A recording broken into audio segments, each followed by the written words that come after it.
Arsi keguguran, Ranikor meninggal saat melahirkan.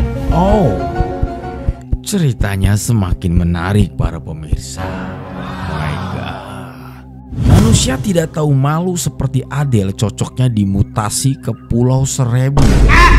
Dia sengaja mencoba untuk mengerjai, akan bisa dibilang mau mencoba untuk mencelakai. Sayangnya pada saat itu dia malah justru terjebak dengan permainannya sendiri. Dia mau dipecat sama bosnya di tempat di mana dia bekerja.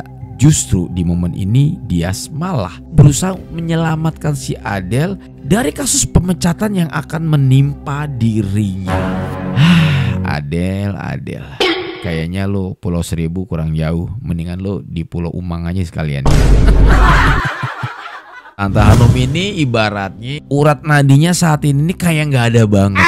Dengan entengnya dia mengatakan bahwa Arsi ini adalah pembawa sial untuk keluarga Pak Irwandi. Ampun.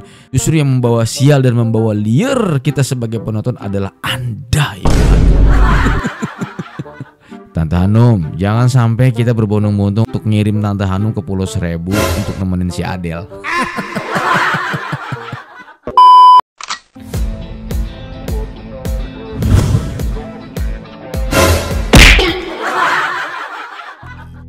Assalamualaikum warahmatullahi wabarakatuh. Selamat datang lagi teman-teman. Apa kabar kalian semua? Semoga sehat selalu, panjang umur, banyak rezeki, dan selalu dimudahkan segala urusannya. Dan siapapun kalian yang menonton video ini, semoga doa saya yang terbaik buat kalian semuanya. Seperti biasa teman-teman, kita akan membahas alur cerita dari drama series Amka di episode yang ke-110 para pemirsa.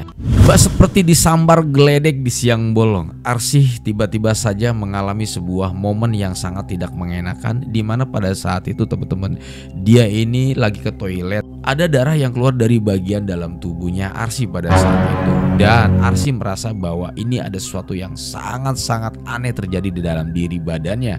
Dan ternyata betul sekali ketika dikonfirmasi ke Dokter Iqbal, Dokter Iqbal menyatakan bahwa ini gejala keguguran. Dan saking pengen yakinnya supaya bisa 100% yakin, Raja pun sengaja membawa istrinya Arsi pada saat itu ke dokter tempat di mana dia menjalani spesialis perawatan tentang kehamilan istrinya pada saat itu. Apa yang terjadi para pemirsa? Akhirnya setelah diperiksa secara resmi, secara realita, bahwa pada saat itu Arsi dinyatakan mengalami sebuah keguguran, dan itu membuat hati Arsi tercabik-cabik para pemirsa.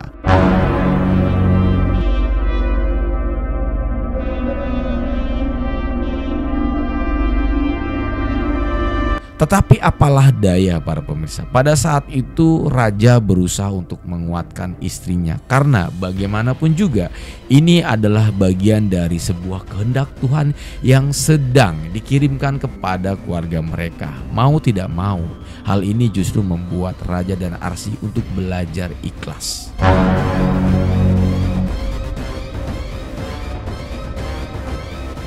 Dan Arsi pun pada saat itu mengikhlaskan apa yang sudah terjadi, dan dia pun menangis di pelukan sang suami tercinta, yaitu Raja. Tetapi di sisi lain para pemirsa, pada saat ini ketika hal ini terjadi terhadap Arsi dan juga Raja, mungkin saja pihak keluarga ada beberapa yang belum tahu. Salah satunya adalah Pak Irwandi.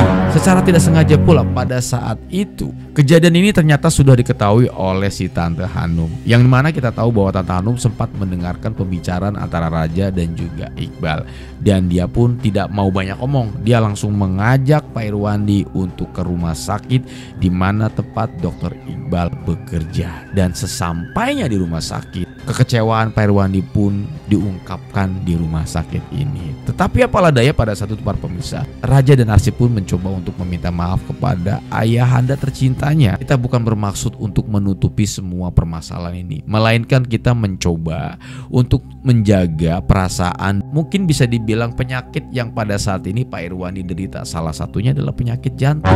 Jadi dia tuh menjaga perasaannya Pak Irwandi ya para pemirsa. Tapi lagi-lagi kekecewaan itu tetap diungkapkan oleh Pak Irwandi terhadap Raja dan juga Arsy. Dan akhirnya pada saat itu sengaja Raja diundang ke rumah Pak Irwandi untuk melakukan sebuah pertemuan. Ternyata pertemuan tersebut adalah pertemuan yang memang sengaja dibuat oleh Tante Hanum, yang mana isinya ini adalah sebuah ungkapan rasa kecewa mungkin saja keluarga Tante Hanum terhadap apa yang sudah dilakukan oleh Raja dan Arsy, bahwa problem masalah yang dialami oleh Arsy selama ini ditutup-tutupi dan tidak pernah diberitahukan oleh pihak keluarga. Dan tidak tanggung-tanggung pada saat itu Tante Hanum mengeluarkan kata-kata atau statement yang sangat menyakitkan Arsy dan juga keluarga, bahwa kamu Arsy, sepertinya kamu ini sudah menjadi pembawa sial buat keluarga Pak Irwandi. Dan pada saat itu para pemirsa, Raja sangat marah dengan statement dari Tante Hanum. Tetapi hal itu justru malah dicegah oleh Arsy.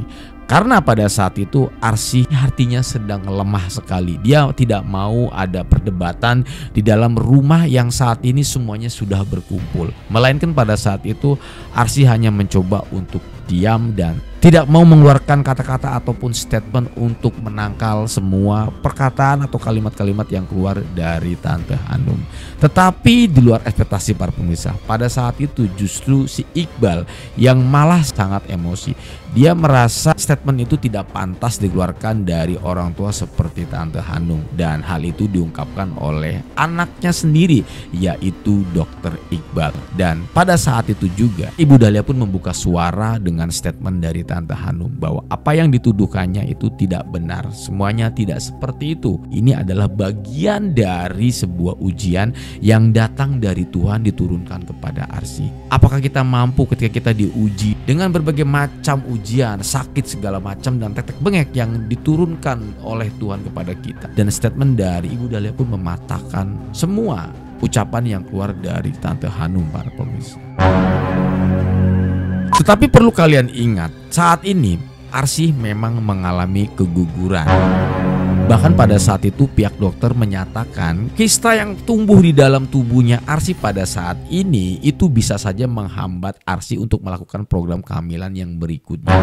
Justru Rani meninggal saat melahirkan anak. Wah, jangan-jangan ini adalah bagian dari takdir yang mana pada saat itu Arsy dan Raja harus menerima anak dari Ranikor. Ceritanya semakin menarik ya para pemirsa, gokil.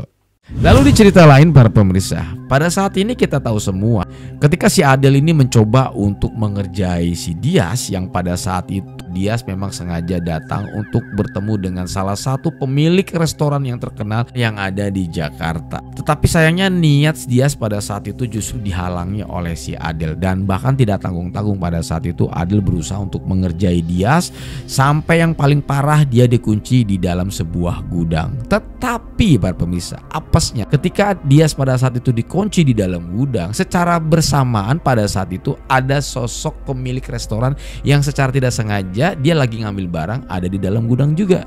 Dan pada endingnya pada saat itu si pemilik restoran tersebut hendak mau keluar, namun pintunya terkunci oleh si Adel. Secara otomatis ketika pemilik perusahaan dan Dias ini bisa keluar dari ruangan gudang tersebut, akhirnya pemilik perusahaan pun langsung ngamuk dan menyidang siapa yang kunci ruangan ini. Dan pada saat itu juga Adel mengakui bahwa ini adalah perbuatan yang sudah dilakukan oleh dirinya. Dan akhirnya para pemirsa, pada saat itu juga si Adel ini terancam akan dipecat hari itu juga dan detik itu juga oleh pemilik restoran tersebut. Tetapi alhamdulillahnya pada saat itu dengan polosnya Dias mencoba untuk menyelamatkan Adel dari karirnya yang saat ini akan diputus pekerjaannya oleh sang bosnya sendiri, yaitu Chef Juned. Kan? Dan hal terbodohnya justru dilakukan kembali oleh si Adel. Bukannya berterima kasih terhadap Dias, malah dia punya pemikiran yang jauh lebih buruk terhadap Dias. Dan tidak tanggung-tanggung, pada saat itu juga dia malah justru tidak mau meminta maaf terhadap Dias. Adel, gak tahu diri banget sih lo, lebok siap. Oke teman-teman, ini adalah alur cerita dan sekaligus sinopsis dari drama series Amka di episode yang ke-110 dan juga 111. Mudah-mudahan tayangan ini bisa menghibur kalian dan mohon maaf kalau banyak kata-kata salah. Saya undur diri pamit. Assalamualaikum warahmatullahi wabarakatuh dan bye-bye.